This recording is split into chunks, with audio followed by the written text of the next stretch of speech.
ভাইয়া এটা হেলমেটের মাথায় কি ছিল একজন এসে প্রশ্ন করলো, যাই হোক সেটা না। ভাগ্য যদি খারাপ হয় সেটা বলে বোঝানো যাবে না। আর একটা বাক্য আছে না, প্রবাদ বাক্য, যে মক্কার মানুষ হজ পায় না। যাই হোক কথাটা এরকমই। আমাদের এইখানে আপনারা জেনে থাকবেন যে ঘোরাপির বাজারে একটা মেলা হচ্ছে। আমাদের অনেক দিন ধরে চিন্তাভাবনা ছিল যে আমরা কোনো একদিন রাত্রেবেলায় সেই মেলা দেখতে যাব। তো যেই কথা সেই চিন্তা ভাবনা করে আজকে বেরিয়ে পড়ছিলাম। দুপুরে দুপুরে আমি যাব 20 মাইলে। 20 মাইলে কিছু সময় দিয়ে সন্ধ্যার পরে আমরা যাব হচ্ছে গোরাপির মাজারে। তো আজকে হচ্ছে 16 তারিখ। আর গোরাপির মাজারটা মেলাটা হচ্ছে প্রতি বছর 30 দিন ব্যাপী হয়ে থাকে। কিন্তু ভাগ্যক্রমে এই বছর নাকি 15 দিন, সেটা আমরা আগে জানতে পারি নাই।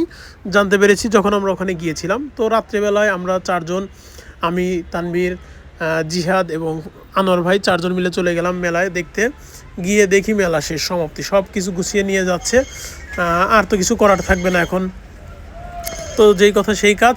ওখান থেকে চিন্তা ভাবনা করলাম তাহলে কী করি, পল্লী দর্জি গিয়ে কিছু নাস্তা টাস্তা খাওয়া দাওয়া করে চলে যাব। পরবর্তীতে ঈদগাহ মাঠে চলে আসলাম।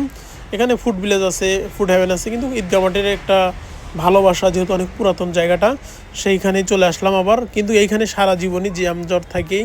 আর রিক্সাওয়ালারা যেভাবে মনে চায় রাস্তাঘাট বন্ধ করে থাকে।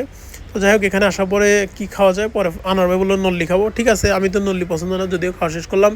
আমি খাবো এখানকার মামার ঝালমুড়ি এবং হচ্ছে শর্মা। তো আমরা শর্মা এবং নল্লি, ঝালমুড়ি সব কিছু খাওয়া দাওয়া শেষ করে পরে এখন চিন্তা ভাবনা করলাম তাহলে যাইতে হবে। জিহাদ আর তানভীর বললো আমরা বাসায় চলে যাব।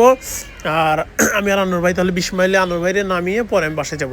তো ঠিক আছে, সবাইরে বিদায় দিয়ে আমি ওখান থেকে চলে যাচ্ছি।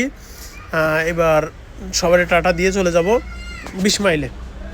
আর একটা কথা, বাইক আমরা সবাই চালাবো দেখে শুনে বুঝে শুনে চালাবো, কারণ আমি যেহেতু কিছুদিন আগে একটা অ্যাক্সিডেন্ট করেছিলাম, আমি এখন বুঝি যে দুর্ঘটনা ঘটলে কত সমস্যা। তো যাই হোক সবাই হেলমেট ব্যবহার করব। ওরা যদি হেলমেট নিয়ে আসে না, আমি সবসময় এখন চেষ্টা করি হেলমেট ব্যবহার করার। আর রাস্তাঘাটেও সবসময় দেখে শুনে, আমার মতো রং সাইডে কেউ গাড়ি চালাবেন না।